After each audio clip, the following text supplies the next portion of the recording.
Hello again. Today I will be presenting standing forward fold. In Sanskrit it's called Uttanasana. A standing forward fold can be used to transition between standing poses and poses that are closer to the ground, or it can be a standalone pose where you spend some time just kind of hanging out there. Get it? Hanging out there? You guys know my wacky sense of humor. Anyways, it's an inversion. I'm the only one laughing, right? It's an inversion, so we get the blood circulating to the upper extremities, including some nourishing blood around the brain, which we all love. As always, we want to warm up first. Hamstrings can be persnickety, as most of us know, so we need to give them a little bit of love, a little bit of our breath, and a little bit of warmth before we start stretching them too deeply. I've had issues with my low back for many years, and I'm very careful coming into and out of a forward fold.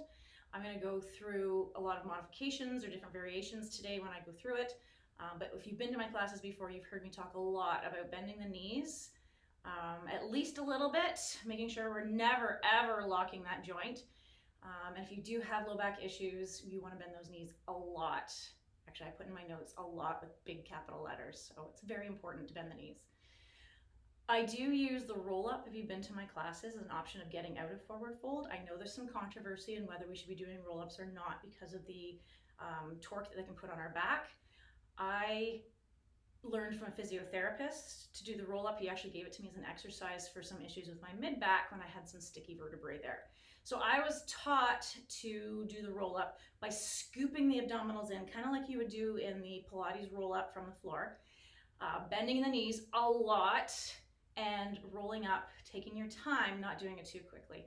I have never had a problem with the roll up. However, if you are not comfortable with it, if it doesn't feel good to you, if it aggravates your back, then don't do it.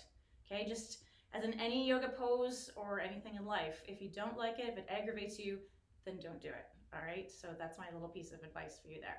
So with that, let's take a look at our forward fold.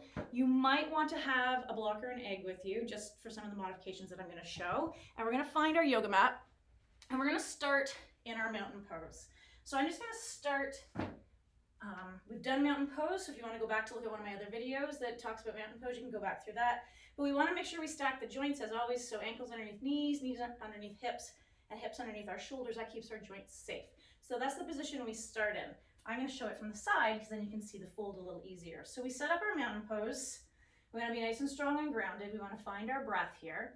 Knees are bent slightly, maybe even more. We want to engage the core. So again, it's that sensation of doing up a zipper from our pubic bone to our up ribs, or just engaging them.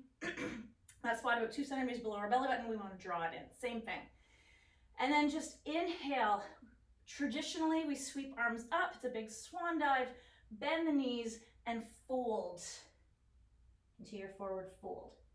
So this is where we have some options. So if we find that there's a lot of pull on our back, if we bend the knees more, then maybe it takes the pull off the back. And I'm actually resting on my thighs right now to take some of the pressure off my back. You can also, that's where the blocks or the eggs come in, you can use one of them to give you a little bit of lift so you can rest against it. You can turn it either direction. The block has a little more sturdiness to it. The egg will give you a little bit more lift because it's a bit taller. So your choice if you want to use them. I also give the option in my classes that you can rest the hands on the leg, kind of a monkey pose, and above the knees, especially if hamstrings are really, really tight. And we just want to make sure that we always keep that core engaged, especially when we're bending from the hips to protect our back. So from our forward fold, we would soften the knees at least a little bit. I like to bend mine a lot because I do have back issues. So I bend those knees a lot, I brace, and I reverse swan dive all the way up back to my mountain pose. All right, you don't have to do that swan dive to get into a forward fold. You can bring your hands to your hips, soften your knees, start to flatten out the back and start to walk down the legs as an option. And then coming out, we can come to what's called walking up the mountain. So maybe we come to that flat back of that monkey pose. We brace, we bend the knees, find our chair pose. Hands can also stay on the legs and then push our way up to standing. All right, from our forward fold, remember we always bend the knees.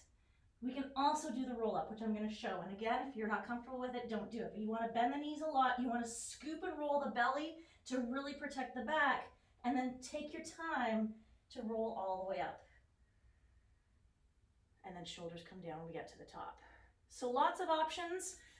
What I don't like to see in class is people keeping their legs straight. How many times did I just say bend your knees, right?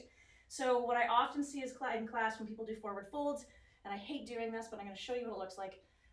Look at that. That's a lot of pressure on the backs of my hamstrings and on my knee joints. It doesn't feel good at all. And even when I'm in my forward fold, my knees are almost locked right now. They're almost perfectly straight. That again doesn't feel comfortable, especially on the knee joint. So we want to soften a little bit so that we can start to lift the tailbone up to the sky, and then you'll feel more of the stretch in the hamstrings and where it attaches to our glutes, the back of the body. All right, and you pick coming up. So you'll see I just bent my knees a lot there. Sometimes I see the straight leg.